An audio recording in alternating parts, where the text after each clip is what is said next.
এই বোধহয় চলে এলো চলে এলো চলে এলো চলে এলো চলে এই গঙ্গায় চলে এলো। বাংলাদেশ দখল করতে এসেছেন কলকাতা। জি কলকাতা দখল করতে এসেছেন। দিয়েছে কলকাতা দখল করার জন্য। বলতে গেলে এই বাংলাদেশের প্রথম স্বৈরাচার ছিল শেখ মুজিব। ভারতের মতো একটা দেশে সেই টয়লেটই ইউজ করে।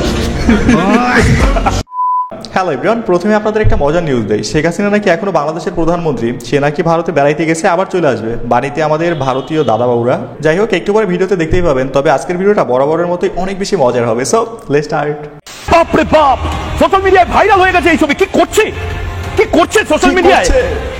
এটা তো আসছে এই বোধহয় চলে এলো চলে এলো চলে এলো চলে এলো চলে এই গঙ্গায় চলে এলো। এই দেখুন, ওরে বাবারে বাবারে বাবারে বাবা। বাহ, পাতিলি করে বাংলাদেশ থেকে ইন্ডিয়া ঢুকতেছে। আরে বকচুত, এটা বাংলাদেশের গ্রাম্য অঞ্চলে পাতিলি করে সাঁতার রেচির খেলা। গাইস, দুবাইয়ের কাছে আছে সবচেয়ে বড় বিল্ডিং, নেপালের কাছে আছে সবচেয়ে বড় পর্বত, আর ভারতের কাছেও আছে একটা জিনিস, সেটা হচ্ছে সবচেয়ে বেশি নির্লজ্জতা এরা পৃথিবীর সব থেকে বড়। এখন শুধু অফিসিয়াল অ্যাওয়ার্ডটা পাওয়া বাকি। বাড়ি কোথায় আপনাদের? বাংলাদেশ দখল করতে এসেছেন কলকাতা। জি কলকাতা দখল করতে এসেছেন। গাইস, এইটা আবার কোন ধরনের কোশ্চেন রে ভাই? হুট করে এসে একটা মানুষকে জিজ্ঞেস করে কলকাতা দখল করতে আসছেন নাকি? বলছিলাম কি, তোমার মোদি আব্বাকে জিজ্ঞেস করো বিষয় কেন দিচ্ছে, কলকাতা দখল করার জন্য নাকি? ভাই, ভারতে আপনি আর কিছু বানান না এখন, কিন্তু এই ম্যানারলেস কিছু সাংবাদিক পাইবেন, এদের কমন সেন্স নাই একটা মানুষের সাথে কিভাবে কথা বলা শুরু করতে হয়। গিয়ে কলকাতা দখল করতে আসছেন নাকি? ফালতু। কলকাতা দখল করতে এসেছেন? কখনোই এটা করতে আসবো না, যেহেতু আমাদের দেশ বাংলাদেশ। ও দেশে সংখ্যালঘুদের উপর নিপীড়ন চলছে, এটা সত্যি কথা না? এটাও ভুয়ো কথা। এটাও ভুয়া কথা, কারণ বাস্তবে কোনো কিছুই হচ্ছে না। ঠিক আছে, যেখানে মোদী সরকারের রাজনীতির প্রধান হাতিয়ারই হচ্ছে হিন্দুত্ববাদ প্রতিষ্ঠা করা, মানে সংখ্যালঘুর উপর নির্যাতন নিপীড়ন, তাদের ধর্মীয় স্থাপনা ভেঙে ফেলা, সেখানে মন্দির তৈরি করা, তাদের মুখে আবার সংখ্যালঘু নির্যাতন, বিষয়টা বড়ই হাস্যকর। এ যেন চোরের মুখে রাম নাম। আমাদের দেশে সব ধর্মের মানুষ সবাই একসাথে আমরা ভালো আছি, ছিলাম এবং থাকবো, যদি না ইন্ডিয়া আমাদেরকে নিয়ে ট্রাম্প কার্ড না খেলে। কিছু কি সংখ্যালঘুদের উপর নিপীড়ন? না না, এটা মিথ্যে কথা। নিপীড়ন চলছে, এটা মিথ্যে। এই যে নিপীড়ন আপনি যে বলতেছেন যে আমাদের হিন্দুদের উপরে মারধর করতেছে, এগুলো মিথ্যে কথা। শুধুমাত্র আমরা হিন্দু বলছি না, আমরা বলছি সংখ্যালঘু খ্রিস্টান। মিথ্যে কথা, এগুলো একটা গুজব ছড়া। ধন্যবাদ বাংলাদেশের ভাই বোনদের কলকাতার এই সার্কাস মিডিয়ার মুখের উপরে জবাব দেওয়ার জন্য। তারা বাংলাদেশকে নিয়ে গুজবের চরম পর্যায়ে চলে গেছে। আর আমার কাছে খবর আছে, ঢাকা থেকে 3 লক্ষ হাতে টানা রিক্সা রওনা দিয়েছে কলকাতা দখল করার জন্য। কলকাতা দখল করার জন্য 3 লক্ষ রিক্সা রওনা দিচ্ছে বাংলাদেশ থেকে। একটা মানুষ কোন লেভেলের বকচুদ হইলে এইসব কথা বলে চিন্তা করেন তো। অবশ্যই এটাও বুঝতে হবে, 3 বাটি গরুর মাংস, তারই নাম হচ্ছে সুকান্ত।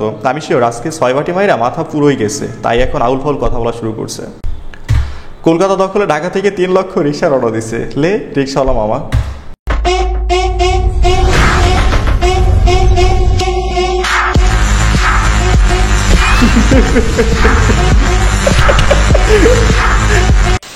ভারতের মতো একটা দেশে সেখানে দেখিয়েছে যে বহু সংখ্যক মানুষ হাইজেনিক টয়লেট এই সম্পর্কে তো অজ্ঞতা আছেই, টয়লেটই ইউজ করে।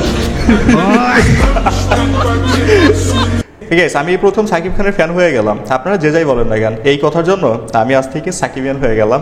তবে আমি একটা বিষয় শিওর, বেচারা কলকাতায় ফিল্ম করতে গিয়ে হয়তো এই সমস্যার সম্মুখীন হয়েছিল, কিন্তু হাসিবুর সংসারের কথা ভাইবা বলতে পারে নাই, এখন বলে দিল। আপনারা একটি ছবি ব্যবহার করেছেন সাবেক প্রধানমন্ত্রী শেখ হাসিনার, এবং তিনি আপনাদের দলীয় সভানেত্রী, কিন্তু পোস্টারে লিখেছেন মাননীয় প্রধানমন্ত্রী জননেত্রী শেখ হাসিনা এমপি। এখন কি তিনি প্রধানমন্ত্রী আপনারা তাই মনে করছেন? এখনো প্রধানমন্ত্রী, কিন্তু তিনি তো বাংলাদেশে থাকবার কথা, তিনি এখন কোথায়? ভারতে। তিনি এখন দেশের বাইরে আছে। বেড়াতে গেছেন? দাদাবাবুদের কাছে শেখ হাসিনা এখনো বাংলাদেশের প্রধানমন্ত্রী, ভারতে গেছে বেড়াইতে। আসলে ভাই, এখানে মেন কথা হচ্ছে পকেটে টাকা পয়সা না থাকায় গত বছরের ছাপানো পোস্টার দিয়ে এবছর কাজ চালাই নিছে, তাই সেই পুরনো লেখাটা এখনো রয়ে গেছে। তবে আমরা খুব শীঘ্রই পশ্চিমবঙ্গের মুখ্যমন্ত্রী মমতা ব্যানার্জির পরিবর্তে শেখ হাসিনাকে দেখতে চাই। আপনারা এই ইচ্ছাটা আমাদের পূরণ করে দিন। রংপুর সিলেট हमारा इंडिया का प्रदेश बनाना है। सिलेट हमारा इंडिया का प्रदेश बनाना है। তোমারা চুপ থাকতে বলছো। চট্টগ্রাম, বগুড়া, রংপুর, সিলেটকে নিয়ে নতুন প্রদেশ বানাইবে, কোনো সমস্যা নাই, বাট শুরুটা রংপুর থেকে করো। বর্ডারের এই পাশে পা রাখলে পার খুঁজে হইবে না। ওয়েট, রংপুরকে নিয়ে যমুনার করা একটা পোস্ট দেখাই, দেখেন। দেখলেন তো 10 টাকার জন্য 30 জন আহত। তাহলে একবার চিন্তা করেন দেশের জন্য কি করতে পারে। আপনারা শুধু বর্ডার ক্রস করে ভিতরে ঢুকেন, সিলেট ব্রাহ্মণবাড়িয়ার মানুষ আপনাদের স্বাগতম জানার জন্য অপেক্ষা করতেছে।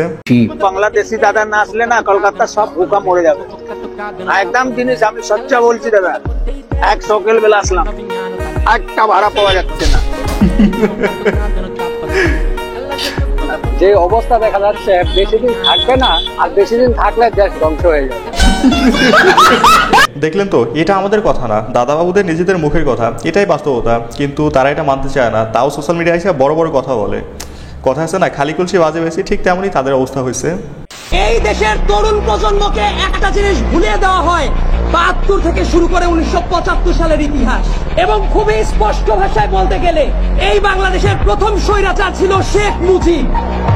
এই কথাটা বলতে অনেকে দ্বিধান্বিত হয়ে পড়ে এখনো। ভোট চুরি বাংলাদেশের শেখ হাসিনা প্রথম করে নাই। ১৯৭৩ সালের ৭ মার্চের ইলেকশনে ভোট চুরি হয়। গুম, খুন, প্রশাসনিক দৌরাত্ম্য, প্রশাসনিক লুটপাট, এই একটা কাজও শেখ হাসিনার হাত দিয়ে শুরু করা না। প্রত্যেকটা কাজ শেখ মুজিবের হাত দিয়ে শুরু করা, এবং এটাকে শিল্পের পর্যায়ে নিয়ে গেছে শেখ হাসিনা। Hey guys, আমাদের এই নতুন বাংলাদেশে এই কথাগুলো বলতে এখনো অনেকে ভয় পায়, বাট সত্যটা তুলে ধরার জন্য সাইদ আব্দুল্লাহ ভাইকে ধন্যবাদ। তবে একটা জিনিস বুঝলেন তো, ইতিহাস কখনই মুছে ফেলা যায় না। কত চেষ্টা করা হয়েছে আমাদের এই প্রজন্ম থেকে সেই ইতিহাসগুলো, স্বৈরাচারী ইতিহাসগুলো রিমুভ করে ফেলার জন্য, বাট সেটা সম্ভব হয়নি আর কখনো হবেও না। আপনার পরিবারে কে কে আছে? কিচ্ছু নাই, দুধে দেয় আর একটা কলর একটা দাও, আর কেন নাই। আমি মানুষের বাইত বাইত এটা লুয়ে লুয়ে যাই মানুষের বাড়ি বাড়ি। এই ডেক ডেস্কি কলস এগুলো কি আপনার পরিবার? দিওই আমার দিওই আর নাই না।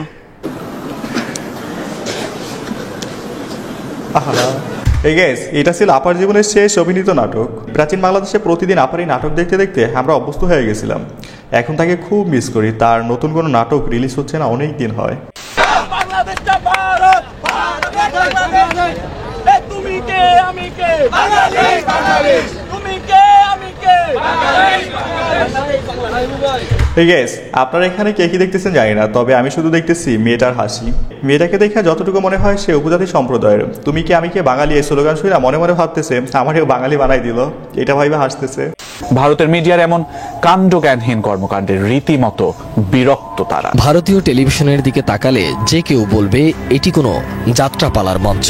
নামে টেলিভিশন চ্যানেল হলেও আদতে এগুলো বিনোদনের মঞ্চ।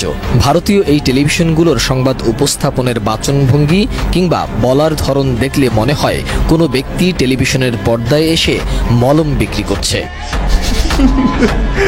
Journalist of the year, thanks এত সুন্দর করে মলম বিক্রেতাদের মলম প্রমোশন করে দেওয়ার জন্য। এদের রিপোর্টিং স্টাইল আর আমাদের দেশের লোকাল বাসের হকারদের মলম বিক্রি করার স্টাইল সেম একই রকম, শুধু পার্থক্য হচ্ছে একজন অফলাইনে আর একজন অনলাইনে।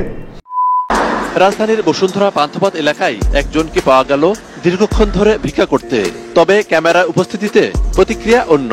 কতদিন ধরে কি লাইনে কতদিন? না আমি তো না, আমি খুঁজতেছি, আমার গাড়ি খুঁজতেছি। আপনি কি বলেন? মিডিয়ার কি খায় দেয় কোনো কামকাজ নাই না, মানে গাড়িওয়ালা ভেড়ারে কি প্রমাণ করতে চাইলো ভাই? বাংলাদেশ বলে কথা, এখানে এখন ভিক্ষুকরাও গাড়ি খুঁজে। শালার দেশটাই গেছে টাউট বাটপারে ভৈরা। ও হেই গাইস, দেখেছো অবশেষে আমাদের বাড়ির পাশে টিয়া পাখি চলে এসেছে। ও ভগবান, আমি কি খুশি। টিয়া পাখি ডাকো, বলো ময়না। বাড়া তোমার মতো আবালচোদা আর দুটো হয় না। গাইস ট্রাস্ট মি, এই কথাটা কাকের মনের কথা ছিল।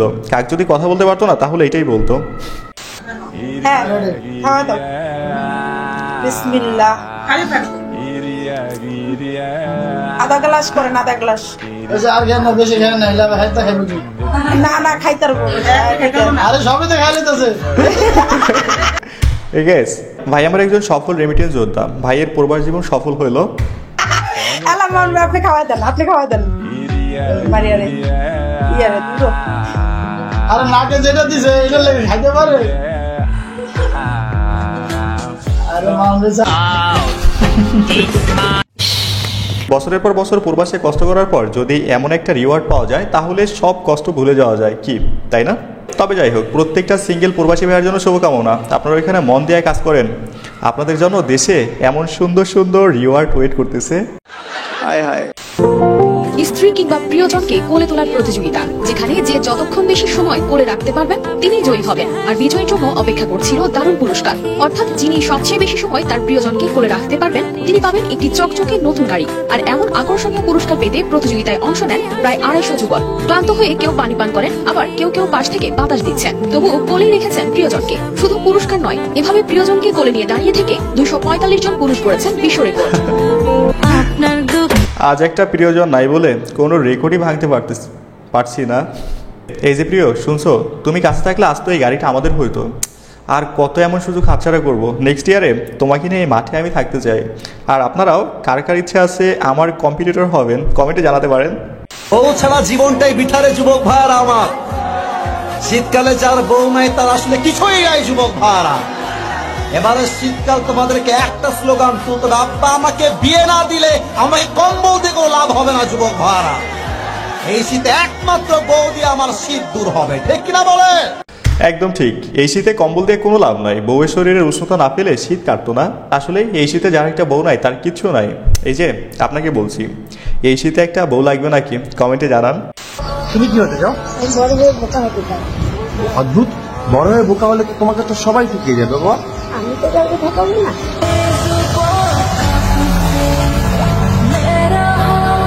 Hey guys, great answer, great thing. আমাদের সমাজের প্রত্যেকটা মানুষ যদি এমন হতো না তাহলে সমাজটা কতই না সুন্দর হতো। বাট এমন বোকা মানুষের দেখা পাওয়াটা এখন অনেকটা দুর্লভ।